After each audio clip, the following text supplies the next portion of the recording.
Hi, it's Cara Brown, and this is Watercolor Conversations.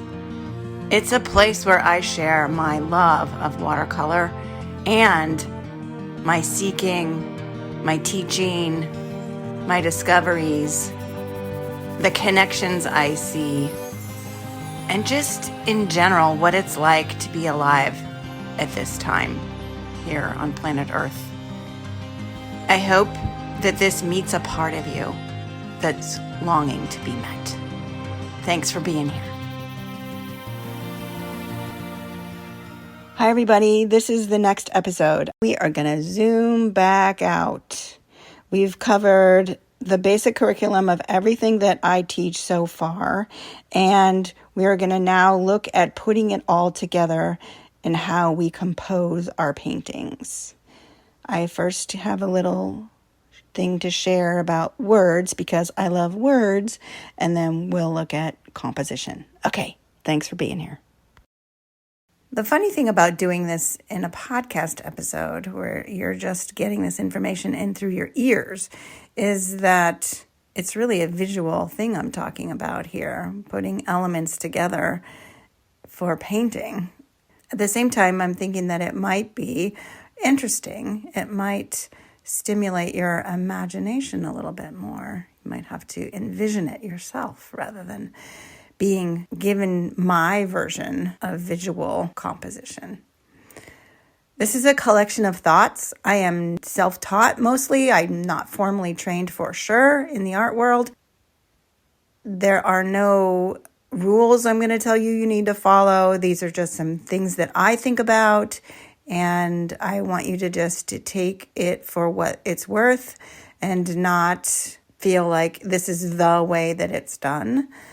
Composition is a huge part of what it is that we do, and it doesn't actually have anything to do specifically with watercolor. So here goes. I'm going to start with my word nerdness. Composition is the noun. The verb is to compose. And the Latin root of this is com, which means together or with. And pose means to put or to place. So to compose is to put or place together. The definitions that you would expect for me to be talking about are to create with care and thought, like composing music or writing a poem or painting a picture. Another definition is to form a whole by arranging parts, especially artistically. That's exactly what we're talking about. But there's another compose that intrigued me, and it's the reflexive form of the verb, to compose oneself. And this is to collect yourself, to settle yourself.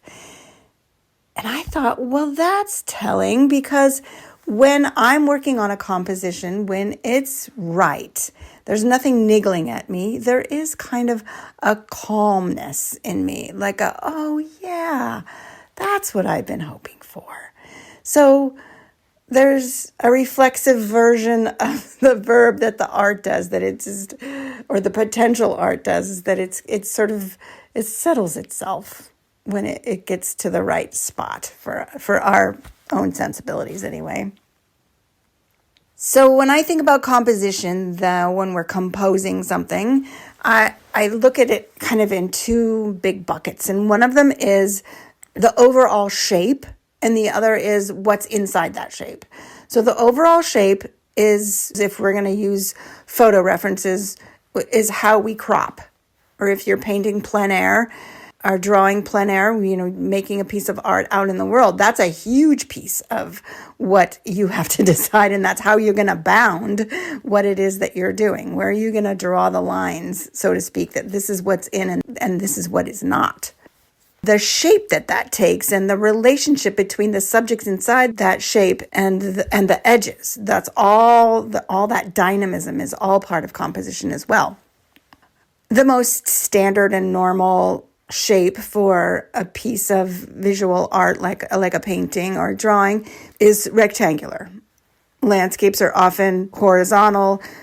but also vertical landscapes are kind of more portrait mode. But when you are composing something in Microsoft Word, you can either be in landscape mode or portrait mode. And it's just directly related to what it is that we do when we're painting. Those rectangles can take various shapes. I do standard, often full sheet of watercolor, which is, I think it's a 4:3 ratio of length to width or width to length. A lot of my work is that's very classic. But a lot of my work is square. I love squares. Just love them. They range from 7 inches square to 40 inches square, and square is square. I just love square. Some things just need to be square. But for the rectangles, I also like really skinny compositions, like 2:1 or even a more narrow than that. For a cluster of grapes hanging down, or even I did one vertical piece that was a cascade of roses, kind of almost like a waterfall of roses coming down.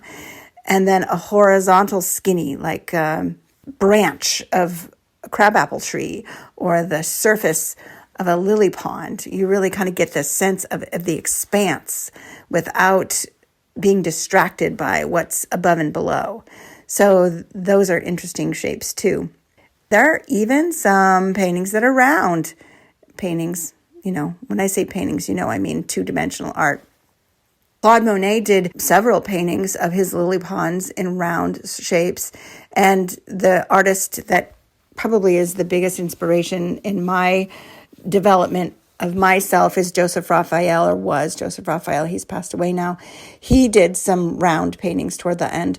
And I have a painting that's basically round. It's not framed round, but the corners are black, and it's my clock painting. It's called Eternal, and it's in the gallery on my website under Paris.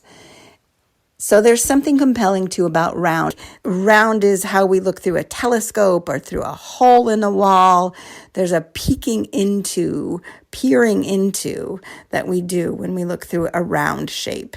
That's interesting too. And then there's what we put inside the shape, that other piece, the elements, and whether or not the elements touch the edge, what kind of shapes are created around the main subjects of our art, what we call the negative space, and whether or not the elements touch each other, whether they overlap. All of those kind of relational pieces are super interesting to consider. If things are just barely touching, I think that's called a tangent, and sometimes it's deemed not ideal to have that kind of thing going on. I don't know all the rules about this, and I don't follow them. I just know what's pleasing and what's not. So take all this with a grain of salt. What I think makes, for me, a successful painting is to have the contrast, light and dark, the contrast with color, like opposite the color wheel. If you've got a lot of what we would call warm colors, to have a little bit of like a blue or a green in there to give a little rest and a little surprise, or muted colors and vibrant colors together. If everything's all vibrant, a little muted color gives your eye a little place to rest. And then as far as pattern and shape goes, to have large shapes and small shapes, to have intricate detail and expanse of sort of something smooth, to have some linear shapes, some sort of what we would call kind of more man-made shapes and natural shapes too, like to have a fence in the background behind some flowers. Now, there's one of my paintings that I didn't realize it until I was in the middle of painting it, that there was a cyclone fence pattern, or no, it was a chicken wire fence pattern behind there. All these things having this kind of sameness, or rather avoiding sameness, having these different elements in the art to give a little bit of unexpectedness to the viewer. You can also consider how much space you give the subjects inside the shape. So that's sort of how these things relate to one another, the outer bounds and what's inside. Sometimes you need to bring a side of the composition in closer to the subject in order to kind of hold it, to give it a little, like it's not just sort of hanging out there without the support of the side. And sometimes you need to give it a little breathing room. There was an artist who used to like to paint all kinds of wild, crazy creatures, and she painted the profile of a lizard. Together we were looking at this and realized that if there was a lot of empty space, there was no background, it was just this profile of a lizard on the white watercolor paper, the lizard needed to have space in the direction that it was looking in order to have it feel alive. Because if the edge of the paper was too close to the nose or the tip of the face of this lizard, it died. It just was not an interesting composition, but it got really intriguing when that line was out there further, like, what is this lizard looking at? So just consider how much space is around the things that you're including in your composition. I spend hours and hours composing in Photoshop. I love to get lost in this world. If there's any part of the art creation process for me that is free and timeless, that I lose myself, it's this. I take several photos of the subject that were taken all at the same time, hopefully even in the same direction facing the light. Because if the light's different, you can't really include them unless you need to redo that, and that's just beyond me. I cannot make up where the light is. It's just not within my capacities. But I take pieces like a bud and some leaves, or there's some ugly dirt on the ground that I really don't want to paint dirt. Sometimes I do. I've painted plenty of dirt. So I just like pull pieces together and tuck them underneath and play and play and play. And sometimes I've done this and spent hours and hours and hours on something, and then it just, nothing happens, and I never paint it. So you never know. But what I suggest is that you play. There are other tools you can use. I think there's something called Canva, an application. I know Photoshop so well, and I just figure, why spend the time to learn something else when it's just fine and it's my world and I love it. But digital tools they're available there for us to play with composition. I don't start painting until I'm sure that I have the right composition. I know what the background's going to be. That's my process.